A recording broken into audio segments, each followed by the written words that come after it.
Praise the lord. Mark సువార్త 15వ అధ్యాయం.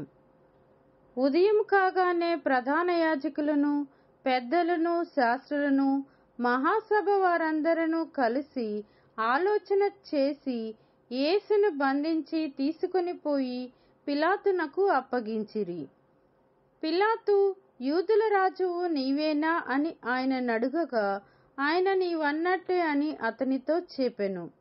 ప్రధాన యాజకులు ఆయన మీద అనేకమైన నేరములు మోపగా, పిలాతు ఆయనను చూచి, మరలా నీవు ఉత్తరమేమియు చెప్పవా?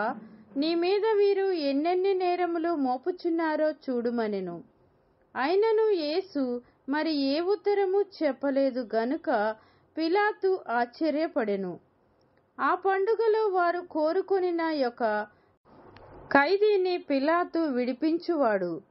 అధికారులను ఎదిరించి కలహములో నరహత్య చేయు వారితో కూడా బంధింపబడి ఉండిన బరబ్బా అను ఒకడుండెను. జనులు గుంపుగా కూడి వచ్చి అతడు అది వరకు తమకు చేయుచూ వచ్చిన ప్రకారము చేయవలనని అడుగగా, ప్రధాన యాజకులు అసూయ చేత యేసును అప్పగించిరని పిలాతు తెలుసుకొని, నేను యూదుల రాజును, మీకు విడుదల చేయగోరుచున్నారా అని అడిగెను. అతడు బరబ్బను తమకు విడుదల చేయవలనని జనులు అడుగుకొనున్నట్లు ప్రధాన యాజకులు వారిని ప్రేరేపించిరి.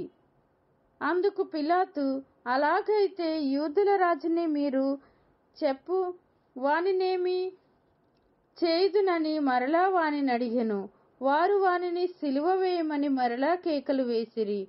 అందుకు పిలాతు, ఎందుకు అతడే చెడు కార్యము చేసెనని వారిని అడుగగా, వారు వానిని సిలువ వేయమని మరీ ఎక్కువగా కేకలు వేసిరి. పిలాతు జనసమూహమును సంతోషపెట్టుటకు మనస్సు గలవాడై వారికి బరబ్బను విడుదల చేసి యేసును కొరడాలతో కొట్టించి సిలువ వేయనప్పగించెను. అంతటా సైనికులు ఆయనను ప్రేతోరమ్యమను అధికార మందిరము లోపలికి తీసుకొని పోయి సైనికులనందరినీ సమకూర్చుకొనిన తరువాత ఆయన ఊదా రంగు వస్త్రము తొడిగించి ముండ్ల కిరీటమును ఆయన తల మీద పెట్టి, యూదుల రాజా నీకు శుభమని చెప్పి ఆయనకు వందనము చేయసాగిరి. మరియు రెల్లుతో ఆయన తల మీద కొట్టి ఆయన మీద ఉమ్మివేసి మోకాళ్ళూని ఆయనకు నమస్కారం చేసిరి. వారు ఆయనను అపహసించిన తరువాత ఆయన మీద నున్న ఊదారంగు వస్త్రము తీసివేసి ఆయన బట్టలాయనకు తొడిగించి ఆయనను సిలువ వేయుటకు తీసుకొని పోయిరి. కురేనీయుడైన సీమోనను ఒకడు పల్లెటూరు నుండి వచ్చి ఆ మార్గమున పోవుచుండగా ఆయన సిలువను మోయుటకు అతనిని బలవంతం చేసిరి. అతడు అస్కెలేంద్రునకు రూపునకును తండ్రి. వారు గొల్గొతా అనబడిన చోటునకు ఆయనను తీసుకొని వచ్చిరి. గొల్గొతా అనగా కపాల స్థలమని అర్థము. అంతటా బోలము కలిపిన ద్రాక్షారసము ఆయనకిచ్చిరి గాని ఆయన దాన్ని పుచ్చుకొనలేదు. వారు ఆయనను సిలువ వేసి ఆయన వస్త్రముల భాగము ఎవనికి రావలెనో చీట్లు వేసి వాటిని పంచుకొనిరి. ఆయనను సిలువ వేసినప్పుడు పగలు 9 గంటలాయెను. మరియు యూదుల రాజైన యేసు అని ఆయన మీద మోపబడిన నేరమును రాసి పైగా నుంచిరి. మరియు కుడివైపున ఒకనిని, ఎడమ వైపున ఒకనిని, 2 బందిపోటు దొంగలను ఆయనతో కూడా సిలువ వేసిరి. అప్పుడు ఆ మార్గమున వెళ్ళుచున్న వారు తమ తలలుచు, ఆహా, దేవాలయమును పడగొట్టి 3 దినములలో కట్టువాడా, సిలువ మీద నుండి దిగి నిన్ను నీవే రక్షించుకొనుమని చెప్పి ఆయనను దూషించిరి. అట్లు శాస్త్రులను ప్రధాన యాజకులను అపహాస్యము చేయుచు పిడుతరులను రక్షించెను. తన్ను తాను రక్షించుకొనలేడు. ఇశ్రాయేలు రాజగు క్రీస్తు ఇప్పుడు సిలువ మీద నుండి దిగి రావచ్చును. అప్పుడు మనము చూచి నమ్ముదమని ఒకరితో ఒకరు చెప్పుకొనిరి. ఆయనతో కూడా సిలువ వేయబడిన వారును ఆయనను నిందించిరి. మధ్యాహ్నము మొదలుకొని 3 గంటల వరకు ఆ దేశమంతటా చీకటి కమ్మెను.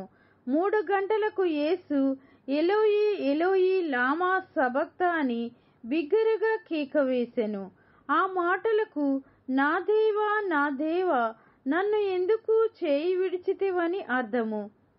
దగ్గర నిలిచిన వారిలో కొందరు ఆ మాటలు విని అదుగో ఏలియాను పిలుచుచున్నాడనిరి. ఒకడు పరిగెత్తుకొని పోయి ఒక స్పంజి చిరకాలో ముంచి రెల్లున తగిలించి ఆయనకు తాగనిచ్చి, తలుడి ఏలియా వీన్ని దింపవచ్చునేమో చూతుమనెను. అంతటా యేసు గొప్ప కేక వేసి ప్రాణం విడిచెను. అప్పుడు దేవాలయపు తెర పైనుండి క్రింద వరకు 2గా చినిగెను. ఆయనకెదురుగా నిలిచియున్న శతాధిపతి ఆయన ఈలాగు ప్రాణం విడుచుట చూచి, నిజముగా ఈ మనుష్యుడు దేవుని కుమారుడే అని చెప్పెను. కొందరు స్త్రీలు దూరము నుండి చూచుచుండిరి. వారిలో మగ్దలేని మరియయు, చిన్న యాకోబు, మోషే అనువారి తల్లి అయిన మరియయు, సలోమియు ఉండిరి. ఆయన గలిలయలో ఉన్నప్పుడు వీరాయనను వెంబడించి ఆయనకు పరిచారం చేసిన వారు. వీరు కాక ఆయనతో యెరూషలేమునకు వచ్చిన ఇతర స్త్రీలనేకులను వారిలో ఉండిరి.